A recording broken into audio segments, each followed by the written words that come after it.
Assalamu alaikum everyone. In this episode I'm gonna talk about debuggers, both in VS Code and in my ID of choice Goland, and show the differences behind both. So basically here, when you run debug, I start my debug, I have to put the breaking point. I have put the breaking points in these both places. If you haven't, you can just create it, and the VS Code directory will be created with launch JSON. I had to specify the directory. It's like default, and like inside and where the main running script is being ran.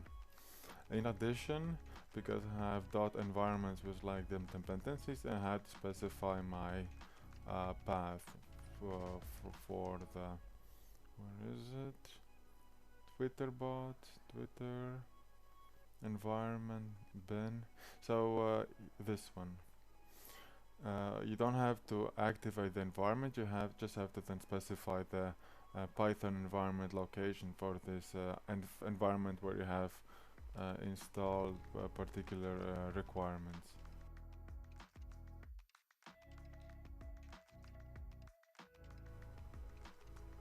I have specified these two: the connection with the Twitter account, and here I have like some other like get particular price, so to say.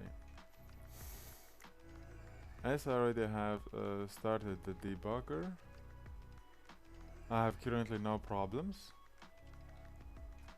and here is a window. I actually don't like the VS Code option as much. When I went further, it didn't get any issue.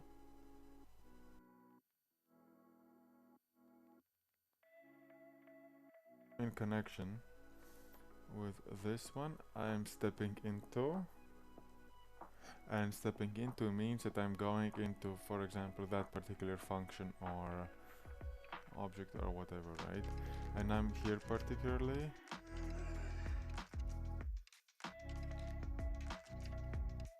I go further, and yeah, here I will see all the variables or objects that it would return to me. And if it's got an error, obviously it would, or some kind of value is not returned, it would showcase it. You have to experiment with it more to understand the use case of it. See, I got my client ID. So I don't need it anymore. I step out. I know it's all good. I go further.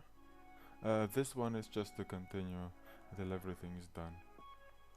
I go further. As I didn't put a breaking point, I'm not gonna go inside there.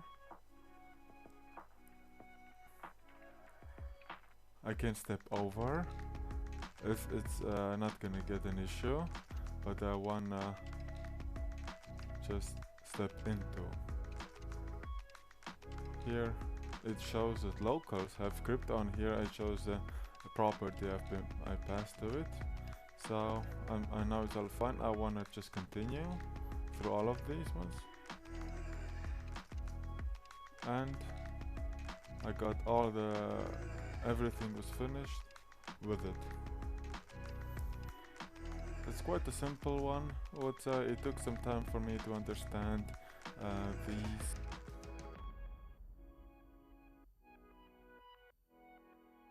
step into, step outside, but it's quite easy. Like, because step out it would completely out, this one go further, and here I just step into of a function and stuff, and here I just end it. It's a lot better than a print statement if your like application grows and gets like more complex, as in my case, where yeah, building more things in relation to it.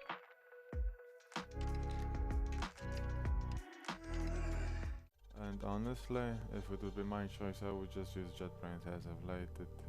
Only if it's like Docker related or Kubernetes, then I can see VS Code powering over JetBrains.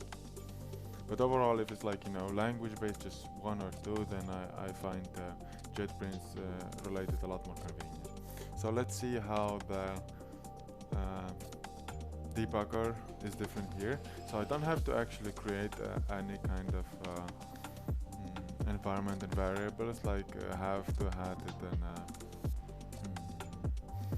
VSCode, where I have this launch JSON and the settings if there's environment. And here it was just added in configuration. I have the npm for my React project. Sadly, I'm not a huge fan of React. And for the Goland,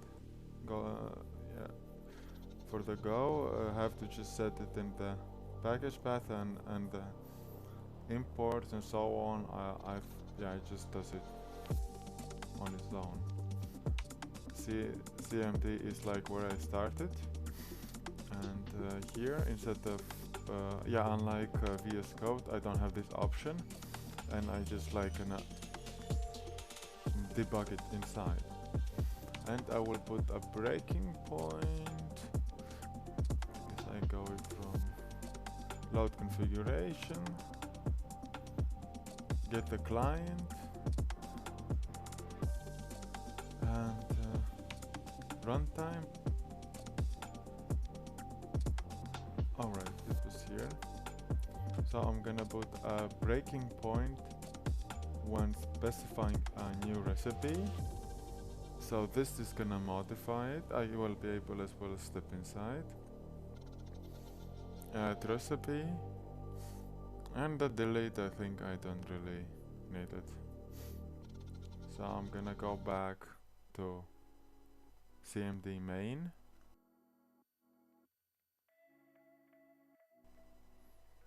Actually, as of late, really started to love Go. So